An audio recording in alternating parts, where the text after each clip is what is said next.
Assalamualaikum dear students, welcome back to my YouTube channel Crack Biology with Concepts. Our today topic is about living world and space. ये जो हम space की बात कर रहे हैं इसका मतलब वो खला नहीं है जिसका हम उर्दू में मतलब लेते हैं खला।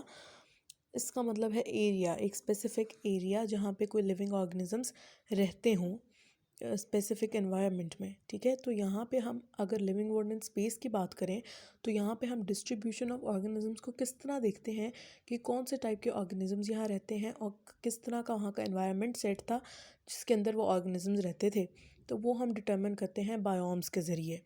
बायोम क्या है? Biome is a large regional community primarily determined bye climate. तो बायोम एक ऐसी रीजनल कम्युनिटी है जो प्राइमरीली डिटर्मिन की जाती है क्लाइमेट के ज़रिए, यानी ये क्लाइमेट के ज़रिए पता लगाया जाता है कि वहाँ पे किस तरह के ऑर्गेनिजम्स रहते हैं। अब क्लाइमेट जो है वो कैसे बनता है? मेजर टाइप ऑफ प्लांट्स के ज़रिए। ठीक है, वहाँ पे किस तरह के मेजर टाइप्स ऑफ प्लांट्स रहते हैं वही डिटर्मिन करेंगे कि वहाँ पे और कौन से प्लांट्स और कौन कौन से एनिमल्स रहते हैं, और इन्हीं major type of plants basis पे हम इनकी नेमिंग करते हैं। बायोम्स की नेमिंग जो है वो भी इन्हीं मेजर टाइप्स ऑफ प्लांट्स की बेसिस पे होती है। अब अगर मैं बात करूँ लिविंग वर्ल्ड एंड टाइम, यानी कि एक स्पेसिफिक टाइम में, जैसे अगर हम बात करें 19s का एरा है, 18s का एरा है, 17s का, इस तरह जितने भी एरास पीछे गुजरे उन स्पेसिफिक टाइम्स में किस तरह के ऑर्गेनिजम्स थे और क्या एवोल्यूशन आई। ये जो सा लिविंग वर्ल्ड एंड टाइम है ये हमें हिंट देती है एवोल्यूशन के लिए भी कि क्या एवोल्यूशन आई, किस एरा में कौन से ऑर्गेनिजम्स थे, उन्होंने क्या क्या अडेप्टेशंस ली और जिसकी वजह से क्या क्या हमारे पास एवोल्यूशन के रिजल्ट्स में ऑर्गेनिजम्स बने। ठीक है, तो ये हम जो distribution of organisms in living world in time देखते हैं तो वो हम देखते हैं फॉसिल्स के ज़रिए।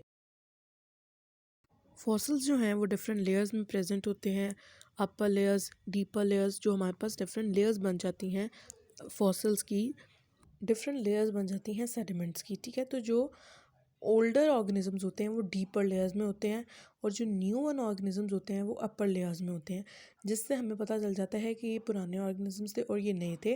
और फिर उनके फोसिल्स को देखते हुए उनके ऊपर जो स्ट्रक्चर हमें नज़र आते हैं उनको हम देखते हुए पता लगा लेते हैं कि पुराने में क्या चेंजेस थे और नए वालों में क्या चेंजेस आए हैं, क्या अडेप्टेशंस आई हैं। इसके अलावा हम एज ऑफ रॉक्स भी पता कर सकते हैं रेडियो एक्टिव आइसोटॉप्स के ज़रिए।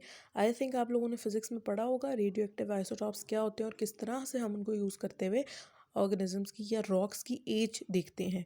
तो पता इस तरह चलेगा कि जो ओल्डर लेयर्स होंगी या ओल्डर रॉक्स होंगे जो उनके अंदर जो रेडियो एक्टिव आइसोटॉप्स हैं वो कम होंगे as compare to newer once.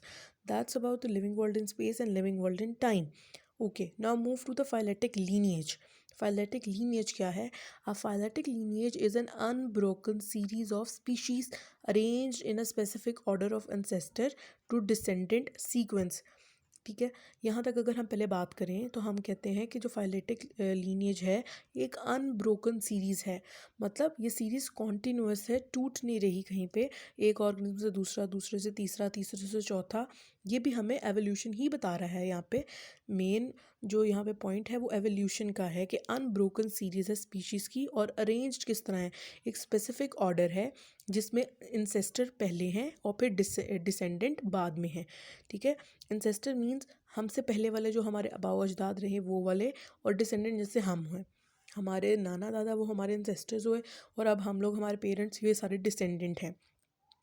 With each later species having evolved from one that immediately proceeded. इस अब एक लाइन बड़ी कंफ्यूजिंग सी लाइन है लेकिन बहुत आसान मतलब है इसका। लिखा हुआ है having evolved from one that immediately proceeded, यानी जैसे हम अगर अपनी एग्जांपल लें, अपने पेरेंट्स की एग्जांपल लें तो हम उनसे इवॉल्व हुए हैं जो हमसे पहले थे, बिल्कुल हमसे पहले, इमीडिएटली प्रोसीडेड जो हमसे पहले बने थे।